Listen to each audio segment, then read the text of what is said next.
계속 이어지고 있습니다. 춥지만 우리가 또 따뜻한 봄을 기대하듯이 또 우리의 신앙도 하나님 안에서 더욱더 넉넉하고 또 풍성한 은혜를 누리시는 저와 여러분들이 되시기를 예수님의 이름으로 축복합니다. 오늘 우리가 읽은 디모데전서는 바울이 그의 제자이자 또 젊은 목회자였던 디모데에게 보낸 그런 편지입니다. 바울은 순회 전도자로서 에베소에서 3년간 목회를 했습니다.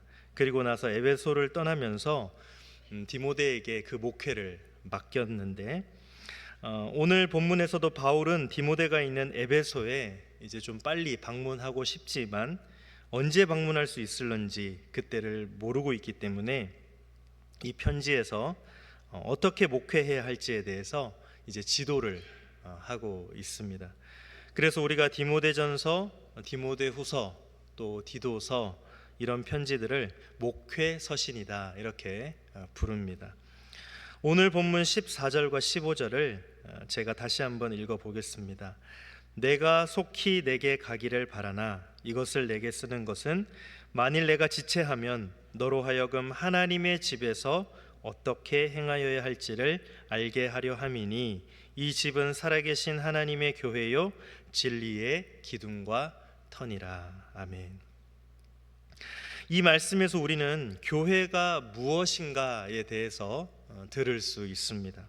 바울은 먼저 교회를 하나님의 집이다 이렇게 말을 합니다. 너로 하여금 하나님의 집에서 어떻게 행하여야 할지를 알게 하려 함이니. 하나님의 집은 고대 이스라엘 백성들에게는 매우 익숙한 표현이었습니다.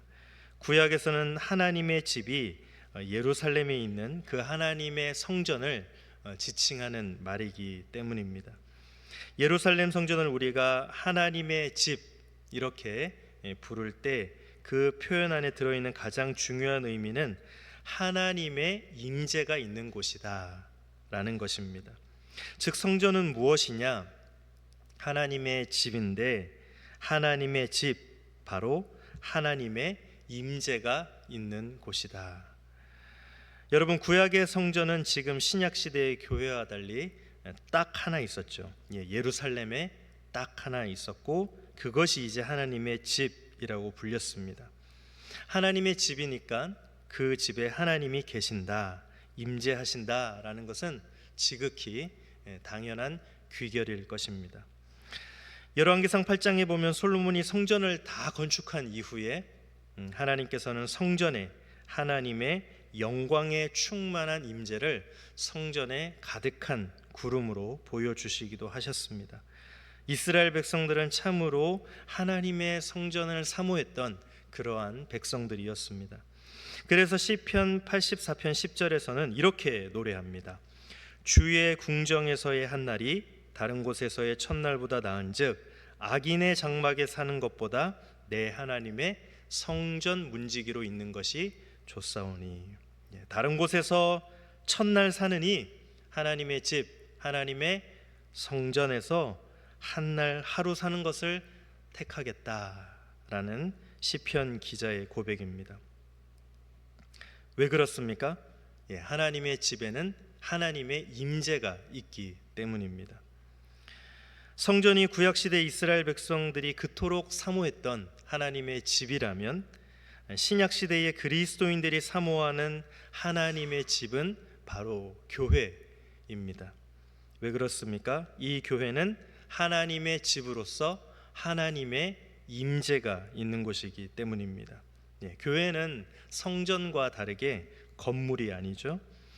교회를 의미하는 성경 원어 헬라어는 에클레시아라는 말을 쓰고 있습니다. 이 에클레시아의 의미는 성도들의 모임입니다.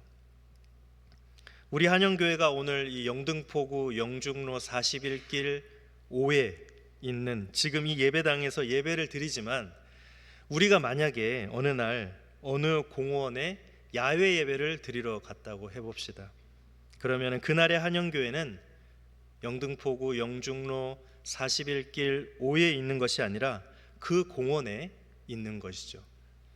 즉 교회는 성도들의 모임이 교회지 이 교회당이랑은 구분이 된다라는 것입니다.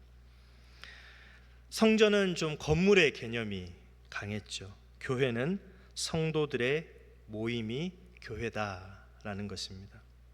이 세상의 다양한 공동체 그리고 어떤 조직, 어떤 모임, 동호회가 있지만 성도들의 모임인 교회가 특별한 것은 교회는 하나님의 임재, 바로 하나님의 임재가 있기 때문입니다.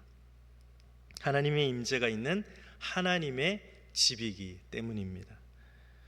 여러분, 우리 안에 하나님의 임재가 있음을 믿으십니까? 우리 공동체 안에 하나님이 함께하고 계십니다. 바로 우리의 이 모임 가운데 또 지금 이 예배 가운데 하나님께서 충만히 함께하고 있음을 믿습니다. 그래서 우리 성도들은 그 어떤 조직과 또 공동체, 어떤 모임보다도 교회를 사랑하고 또 교회를 사모합니다. 구약시대의 시편의 기자가 성전을 그토록 사모했듯이 우리 신약시대의 그리스도인들은 교회를 사모하고 또 사모해야 합니다. 교회는 하나님의 임재가 있는 아주 특별한 모임, 공동체, 스페셜한 그런 커뮤니티이기 때문입니다. 교회라는 공동체에서 만약에 하나님의 임재를 빼버린다면 사실은 이 세상에 있는 많은 공동체, 조직, 모임 이런 것 중에서 교회만큼 매력이 없는 모임도 아마 없을 것입니다. 왜냐하면 남들 다 쉬는 주일마다 모임이 있습니다. 예배가 있습니다. 금요일에도 예배가 있습니다. 수요일에도 예배가 있습니다. 새벽에도 예배가 있습니다. 주말을 이용해서 어디 2박 3일이라도 여행을 가려 해도 주일 예배 때문에 가지를 못합니다. 그리고 그냥 오지 않고 매 주일마다 헌금을 가지고 옵니다. 그리고 교회에서 하는 일은 사역자들을 빼고는 모두 다 자원봉사입니다. 근데 왜 우리가 이 모임, 이 교회를 그토록 소중히 여기고 사랑하고 또 사모하는 것입니까? 바로 이 성도들의 모임 교회는 하나님의 임재가 있는 하나님의 집이기 때문입니다. 오늘 말씀은 또한 이 교회의 주인이 누구인지를 우리에게 알려주고 있습니다. 바울의 교회도 아니고 디모데의 교회도 아니고 목사의 교회도 아니고 장로의 교회도 아닙니다. 바로 살아계신 하나님이 주인 되신 교회다라고 이렇게 말하고 있습니다. 15절 마지막에 보니까 교회를 진리의 기둥과 터다 이렇게 얘기를 하고 있습니다. 이것은 교회의 역할에 관한 말씀입니다. 이 세속화된 사회에서 아무리 진리를 흔들고 무신론과 세속화의 비바람이 거세게 몰아친다 할지라도 교회는 그 진리를 견고하게 떠받치고 있는 그 기둥과 굳건한 터, 파운데이션이다. 굳건한 터의 역할을 감당해야 한다라는 것을 말하고 있습니다. 즉 교회는 진리를 잘 수호해야 할 책임이 있다라는 것입니다. 교회에 하나님께서 우리에게 어떤 역할, 책임을 주셨습니다. 여기서 말하는 진리는 무엇입니까? 교회는 그 진리를 떠받치는 기둥과 터다 이렇게 얘기를 했는데요. 이 진리에 대해서 두 가지로 나누어서 좀 말씀을 드리고자 합니다. 첫 번째, 교회가 수호해야 할 그 진리는요, 하나님의 말씀, 성경 말씀입니다. 요한복음 17장 17절에서 예수님은 하나님께 하나님의 백성들을 거룩하게 하여 달라고 기도하면서 이렇게 말씀합니다. 그들을 진리로 거룩하게 하옵소서. 아버지의 말씀은 진리니이다. 진리가 무엇입니까? 아버지의 말씀, 하나님의 말씀, 그것이 진리다라고 말을 하고 있습니다. 교회는 하나님의 말씀을 부인하고 하나님의 말씀을 공격하고 하나님의 말씀을 왜곡하는 그런 일체의 시도에 맞서서 하나님의 말씀을 잘 수호하고 선포하는 그런 역할을 감당해야 합니다. 최근에 중고등학교 81개 여러 출판사에서 나온 그런 교과서를 분석해 놓은 자료를 본 적이 있는데, 그 교과서에 보니까 많은 교과서가 남녀의 성에 대해서 얘기를 하면서 동성애를 지지하는 그런 입장의 견해를 그대로 실린 것을 볼 수가 있었습니다. 교과서 중에서 뭐라고 이야기하냐면 남녀의 성을 생물학적 성과 사회적 성으로 나누고 있습니다. 그게 무슨 말이냐면 사회적 성은 젠더다라는 그런 영어를 써서 표현하면서 생물학적으로는 남성으로 태어나도 여성일 수 있고 생물학적으로 여성으로 태어나도 남성일 수 있다라는 그런 모호한 개념을 교과서에 실어 놓았습니다. 그것은 다름 아닌 동성애를 지지하는 그런 입장의 그런 성의 개념입니다. 동성애자들은 같은 남성끼리도 남성의 역할을 하는 자가 있고 여성의 역할을 하는 자 나누어서 그런 음란한 행위를 합니다. 사회적 성은 생물학적 성과 다를 수 있다라는 것을 우리 지금 중고등학교 교과서 많은 교과서에서 그렇게 말을 하고 있다라는 것이죠. 성경에서는 성의 개념에 대해서 분명하게 우리에게 얘기해주고 말씀해주고 있습니다. 이러한 동성 간의 어떤 행위, 이런 것들은 창조 섭리에 어긋난 가증한 죄다라고 분명히 우리에게 말을 하고 있습니다. 레위기 18장 22절에 보면 너는 여자와 동침함 같이 남자와 동침하지 말라 이는 가증한 일이니라. 로마서 1장 26절 27절 말씀에도 이렇게 말씀합니다. 우리 한번 같이 읽어보겠습니다. 시작. 이 때문에 하나님께서 그들을 부끄러운 욕심에 내버려 두셨으니 곧 그들의 여자들도 순리대로 쓸 것을 바꾸어 영리로 쓰며 그와 같이 남자들도 순리대로 여자 쓰기를 버리고 서로 향하여 음욕이 부릴 듯하며 남자가 남자와 더불어 부끄러운 일을 행하여 그들의 그릇 때문에 상당한 보응을 그들 자신이 받았느니라. 이렇게 성경의 진리와 말씀과 정면으로 배치되는 것에 관하여 교회는 목소리를 내어서 진리를 수호할 책임이 있다라는 것입니다. 성경의 진리를 직접적으로 공격하고 왜곡하는 그런 거짓 교사와 이단들에 대해서도 교회는 진리를 바치는 그런 기둥과 터의 역할을 역시 담대하게 감당해야 한다라는 것입니다. 두 번째, 교회가 진리의 기둥과 터의 역할을 해야 한다라고 할 때 그 진리는 바로 예수 그리스도입니다. 우리가 너무도 잘 아는 요한복음 14장 6절에서 예수님께서 본인이 바로 진리다라고 우리에게 말씀해 주셨습니다. 예수께서 이르시되 내가 곧 길이요 진리요 생명이니 나로 말미암지 않고는 아버지께로 올 자가 없느니라. 아멘. 교회는 예수 그리스도에 관한 진리를 수호하는 역할을 감당해야 합니다.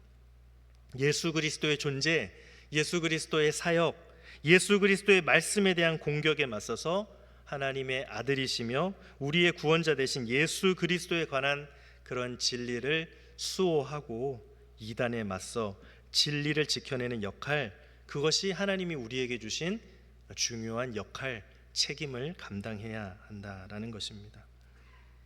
이때까지 우리가 교회에 대해서 오늘 말씀이 증언하는 바를 여러분들에게 말씀을 드렸는데요. 이렇게 살아계신 하나님의 임재가 있고 또 진리의 기둥과 터가 되는 교회에 속한 우리 성도들이 이제 신앙생활을 하면서 참으로 바라는 것 중에 하나가 더욱더 경건한 그리스도인이 되기를 소망하는 것입니다. 바라는 것이죠. 디모데전서 4장 7절에 망령되고 허탄한 신화를 버리고 경건에 이르도록 내 자신을 연단하라 라고 성도들에게 명령합니다.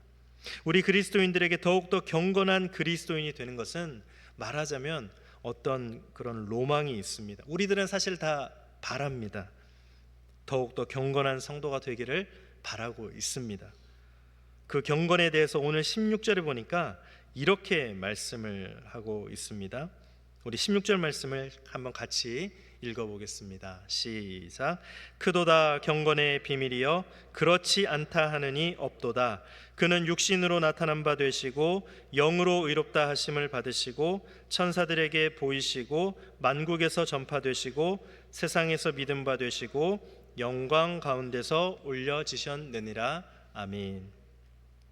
경건이라는 말 여러분 어떻습니까? 여러분들은 얼마나 경건하다라고 생각을 하십니까? 이 경건 우리가 물론 어렴풋이 감은 오지만 도대체 성경이 말하는 경건의 의미는 무엇일까? 이 경건이라는 말은 헬라어로 유세베이아라는 말을 썼습니다. 사실 이 유세베이아라는 이 헬라어 원어는 상당히 복합적인 뜻을 가지고 있습니다. 이 복합적인 뜻 가운데 핵심적인 요소를 말하자면 경건은 이런 것입니다. 하나님을 두려워하여 하나님의 뜻대로 살기 위하여 매사에 주의하며 주께 헌신하는 것, 이것을 우리가 경건이다 이렇게 그냥 압축해서 좀 말씀드릴 수 있겠습니다. 그런데 오늘 16절 말씀은 보면 우리 독자들에게 크도다 경건의 비밀이여 이렇게 말을 하고 난 이후에 어떤 경건에 이르는 비법을 예상하면서 우리가 나머지 부분을 읽을 수가 있는데, 그러면서 뭐라고 하냐면 크도다 경건의 비밀이여. 그 이후에는 무엇을 얘기하고 있냐면 예수 그리스도는 누구신가에 대해서 말씀을 해주고 있습니다. 예수 그리스도에 대해서 소개를 해주고 있습니다.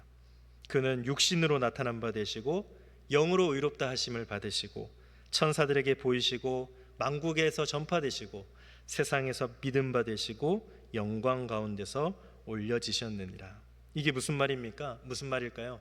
경건의 비밀은 무엇입니까? 우리가 어떻게 해야지 경건에 이를 수 있습니까? 오늘 말씀에서는 경건의 비밀은 바로 예수 그리스도다 이렇게 말씀하고 있습니다. 이 말씀은 우리가 경건한 삶을 살아가는 이유는 예수 그리스도 때문이며 경건한 삶을 살아가는 동력 또한 예수 그리스도에게서 나온다라는 것을 말씀해주고 있습니다. 이러한 예수 그리스도를 우리가 묵상할 때, 생각할 때 성도는 경건한 삶을 살아가야 하는 당위성을 깨닫게 되고 경건한 삶을 살기 위한 힘도 얻게 된다라는 것입니다. 그래서 히브리서 3장 1절에 이렇게 말씀합니다. 그러므로 함께 하늘의 부르심을 받은 거룩한 형제들아, 우리가 믿는 도리의 사도이시며 대제사장이신 예수를 깊이 생각하라. 그러면서 그 예수님이 어떤 분이신지 오늘 이제 본문의 아까 16절 말씀에서 6가지로 말씀을 했죠. 첫 번째로는 육신으로 나타난 바 되신 분입니다. 하늘의 영광을 버리고 이 죄악 많은 세상에 인간의 몸을 입고 내려오신 그리스도의 성육신을 말하는 것이죠. 성육신을 통해서 우리는 겸손의 극치와 사랑의 극치를 동시에 볼 수 있습니다. 우리를 너무나도 사랑하셨기 때문에 주님께서는 인간의 몸을 입고 가장 겸손하게 이 땅에 오셨습니다. 두 번째는 영으로 의롭다 하심을 받으신 분이십니다. 성령께서 예수 그리스도를 의롭다라고 인정하시고 부활하게 하셨다라는 의미입니다. 그래서 로마서 1장 3절과 4절에 보면 예수님에 대해서 이렇게 말씀을 합니다.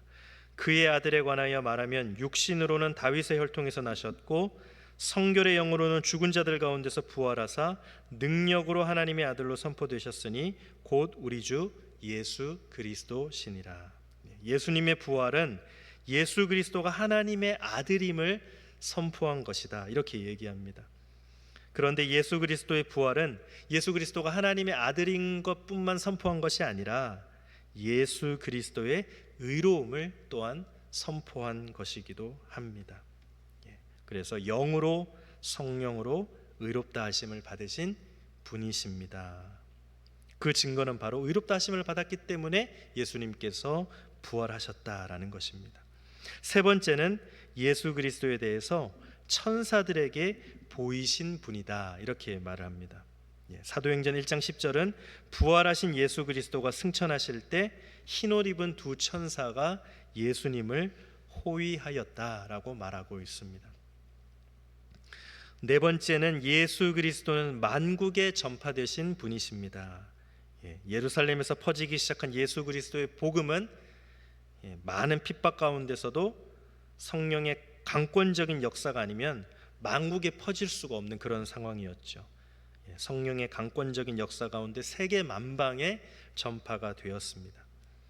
다섯 번째, 예수 그리스도는 이렇게 전파되셨을 뿐만 아니라 많은 이들에게 믿음 바가 되었다라고 얘기를 하고 있고, 그리고 마지막 여섯 번째, 예수님은 영광 가운데 하늘로 승천하신 분이다, 이렇게 이야기를 하고 있습니다. 이렇게 참으로 놀라운 분, 하늘의 영광을 버리고 육신으로 이 땅에 오셔서 십자가에 죽으셨다가 의롭다고 인정받아서 3일 만에 부활하시고 천사의 호위 가운데서 승천하시고 그 당시에 신흥 이단으로 취급받아서 모진 핍박을 받았음에도 불구하고 결국은 온 세계에 전파되고 많은 이들이 믿게 된 예수 그리스도를 묵상할 때에 우리가 어떻게 경건하지 않을 수 있겠는가? 이렇게 이제 지금 이야기하는 것입니다. 경건할 수 있는 비밀은 이렇게 예수 그리스도를 묵상하고 생각하고 다시 한번 그분을 따라가는 것이다. 그럴 때 우리가 그분 앞에서 경건할 수밖에 없다라는 것이죠. 오늘 말씀에서 크게 교회와 경건 두 가지를 말씀드렸습니다. 성도들의 모임인 교회는 하나님의 집이다, 이렇게 말씀을 하였습니다. 하나님의 집이라는 것은 구약에서처럼 성전처럼 하나님의 임재가 있는 곳입니다. 이것이 바로 교회를 다른 공동체와 구별짓는 특징이고, 이것 때문에 우리가 교회를 그토록 사모합니다. 거듭 말씀드리지만 우리가 모여있는 이 예배 가운데에도 우리와 함께 충만히 하나님께서 임재하고 있음을 믿습니다. 그래서 우리가 이 예배 시간을 그토록 사모하고 이 예배 시간을 그토록 소중히 여기는 것입니다. 우리 사랑하는 한영교회 성도 여러분들, 우리 교회에서 하나님이 엮어주신, 하나님이 연결해 주신 우리 한영교회 안에서 우리 성도님들 하나님의 임재를 더욱더 체험하시고 그리하여서 마음으로부터 교회를 더욱더 사모하고 사랑하는 성도님들이 다 되시기를 예수님의 이름으로 축복합니다. 또한 교회는 진리의 기둥과 터다, 이렇게 말씀을 드렸습니다. 우리 교회는 예수 그리스도에 대한 진리와 하나님의 말씀의 진리의 수호자의 그런 선포자의 역할을 더욱더 충성되이 감당하기를 바랍니다. 그리고 이 영광스러운 교회의 지체가 된 우리 성도들은 하나님의 명령을 따라서 늘 경건에 힘쓰라라고 오늘 말씀은 말씀하셨습니다. 하나님을 두려워하여서 하나님의 뜻대로 살도록 매사에 주의하며 주께 헌신하는 경건에 더욱더 힘쓰시는 우리 성도님들이 다 되시기를 바랍니다. 그 경건의 비밀은 무엇입니까? 오늘 말씀에서는 그 경건을 실천하는 비밀은 다름 아닌 예수 그리스도다, 이렇게 말씀을 하였습니다. 예수 그리스도를 묵상함에 경건의 비밀이 있다, 이렇게 얘기하고 있습니다. 나를 너무나 사랑하셔서 친히 이 땅에 내려오셔서 십자가에 달려 죽으셨지만 그의 의로우심으로 3일 만에 부활하신 예수 그리스도, 또 천사들의 호의를 받으며 승천하시고 많은 핍박이 있었지만 그 핍박 가운데서 세계 만방에 전파되시고 많은 이들에게 믿음 받으신 참으로 놀라운 예수 그리스도, 이 예수 그리스도 앞에서 여러분들 더욱더 이 계절에 경건하여 지셔서 하나님이 기뻐하시는 경건의 그리스도인으로 살아가시는 우리 한영의 모든 성도님들이 되시기를 주님의 이름으로 간절히 축원합니다. 우리 시간 함께 찬양하고 기도하도록 하겠습니다. 우리 주의 임재 앞에 잠잠해 라는 찬양 함께 찬양하시겠습니다.